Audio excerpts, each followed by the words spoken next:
Saat wanita itu terbangun, ia menyadari bahwa dirinya terkurung di dalam sebuah kotak besi. Dengan panik, ia mulai menggigit tali merah yang mengikat tangan dan kakinya untuk melepaskan diri. Begitu tali tersebut terlepas, tiba-tiba alarm keras berbunyi. Sesuatu yang sama sekali tidak ia duga. Lisa menoleh dan melihat sebuah celah sempit terbuka secara otomatis di depannya. Di luar, hanya terlihat deburan ombak laut. Pada saat itulah ia menyadari bahwa ia berada di dalam jenis penjara baru. Sebenarnya, 200 tahun di masa depan, angka kriminalitas telah meningkat drastis hingga penjara lama tidak lagi mampu menampung narapidana. Oleh karena itu, pemerintah menciptakan metode penahanan baru. Narapidana dikurung dalam kotak besi dan akan ditempatkan di lokasi-lokasi terpencil untuk mengurangi kapasitas penjara biasa. Namun bagi Lisa, tempat ini hanyalah penderitaan tanpa akhir. Melalui layar yang terpasang di dinding, ia mengetahui bahwa ia harus menghabiskan waktu selama 7 tahun di sana. Mengetahui hal itu, batinnya hancur, karena sebelumnya ia adalah warga negara yang baik dan tidak pernah melakukan kesalahan apapun. Ia yakin seseorang telah menjebaknya dengan sengaja. Karena terkurung di dekat tebing laut, mendapatkan makanan pun menjadi sangat sulit.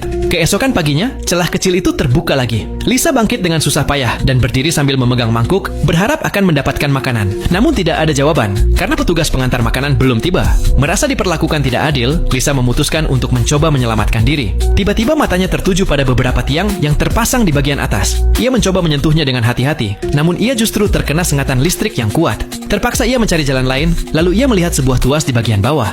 Ia mencoba membukanya dengan tangan, tetapi di sana pun ada aliran listrik. Semua yang ia lakukan terekam oleh kamera pengawas. Tiba-tiba, alarm di dalam kotak besi itu berbunyi. Lisa panik dan kehilangan kendali saat tiang-tiang di atasnya mulai turun dengan cepat. Ia berteriak meminta tolong, mengira dirinya akan remuk. Namun, tiang-tiang itu tiba-tiba berhenti. Ternyata, itu hanyalah sistem peringatan yang dirancang untuk menakut-nakuti tahanan. Setelah kejadian itu, Lisa menjadi tenang dan penurut. Ia menunggu dengan diam kedatangan petugas pengantar makanan, agar bisa menjelaskan bahwa ia tidak bersalah. Setelah menunggu sekian lama, saat itulah ia akhirnya menceritakan kisahnya. Petugas itu hanya mengatakan bahwa ia akan menyampaikan pesan tersebut. Petugas itu juga menasihatinya agar menjaga diri baik-baik, karena makanan hanya diberikan seminggu sekali. Jika tidak hemat, ia akan kelaparan.